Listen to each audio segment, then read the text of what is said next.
ಮನುಷ್ಯ ಚಿನ್ನ ಉಡುಗೊರೆ ಕೊಟ್ಟಿರೋಂಥದ್ದಲ್ಲ, ಮನುಷ್ಯ ಚಿನ್ನ ಆಗ್ಬೇಕು.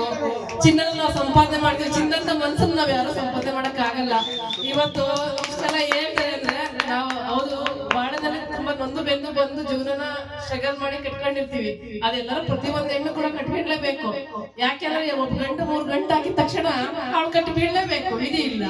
ಅದ್ರಲ್ಲಿ ಏನ್ ಬರುತ್ತೋ ಏನ್ ಹೋಗುತ್ತೋ ಅವನ್ನೆಲ್ಲ ಸಂಬಳಿಸ್ಕೊಂಡು ಅದನ್ನೆಲ್ಲ ನಾವು ನಿಭಾಯಿಸ್ಕೊಂಡ್ರೆ ಒಂದ್ ಹೆಣ್ಣು ಅನ್ಸ್ಕೊಳ್ಳೋದು. ಅದಕ್ಕೆ ಹೆಣ್ಣನ್ನ ಭೂಮಿ ತಾಯಿಗೆ ಹೋಲಿಸ್ತಾರೆ ನಮ್ಮ ಕನ್ನಡ ನಾಡಿನಲ್ಲಿ. ಭೂಮಿ ಅಂದ್ರೆ ಹೆಣ್ಣು, ಹೆಣ್ಣು ಅಂದ್ರೆ ಭೂಮಿ ಅಂತ ಹೇಳ್ತಾರೆ. ಆದ್ರೆ ಇವತ್ತು ಇಷ್ಟಿಲ್ಲಿ ಪ್ರೀತಿ ತೋರಿಸಿದಕ್ಕೆ ನನಗೆ ನಿಜ ತುಂಬಾ ಸಂತೋಷ ಆಗ್ತಿದೆ. ಸಾಧೆ ಸರ್ ಹೇಳಿದ್ರು, ಸಾಧೆ ಸರ್ ನಿಮ್ಮ ಪ್ರೀತಿ ವಾತ್ಸಲ್ಯದ ಮುಂದೆ ನಮ್ಮ ಸ್ಟ್ರಗಲ್, ನಮ್ಮ ನೋವು ಎಲ್ಲ ಬೆನ್ನಿಂದೆ ಹೋಯ್ತು ಅಂತ ಅನ್ಕೊಂತೀನಿ ನಾನು.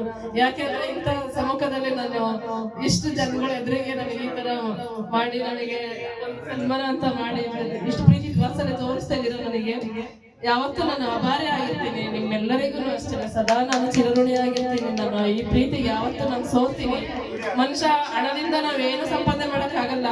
ನಮ್ ಗುಣನ ಮುಂದೆ ಇಟ್ಕೊಂಡ್ರೆ ಏನ್ ಬೇಕಾದ್ರೂ ಸಂಪಾದನೆ ಮಾಡ್ಬೋದು, ಏನ್ ಬೇಕಾದ್ರೂ ಸ್ಟ್ರಗಲ್ ಮಾಡಿ ನಾವು ಗೆಲ್ಬಹುದು, ದೇಶನ ಗೆಲ್ಬಹುದು. ನಾವು ಫಸ್ಟ್ ನಮ್ಮಲ್ಲಿರೋ ಮನಸ್ಸುಗಳನ್ನ ನಾವು ಗೆಲ್ಬೇಕು, ಅದಕ್ಕೆ ಒಳ್ಳೆ ಮನಸ್ಸಿರ್ಬೇಕು ಅಂತ ನಾನು ಹೇಳ್ತೀನಿ. ತುಂಬಾ thank you so much Venkatesh sir. ನನ್ನ ಫಸ್ಟ್ ಆಫ್ ಆಲ್ ನನ್ನ ಗುರುಗಳಾದಂತ ವೆಂಕಟೇಶ್ ಸರ್ ನನಗೆ ಇವತ್ತು ನಿಜವಾಗ್ಲೂ ನಮ್ಮ ಪೇರೆಂಟ್ಸ್ ಕೂಡ ನಮಗೆ ಇಷ್ಟೊಂದು ಸಪೋರ್ಟ್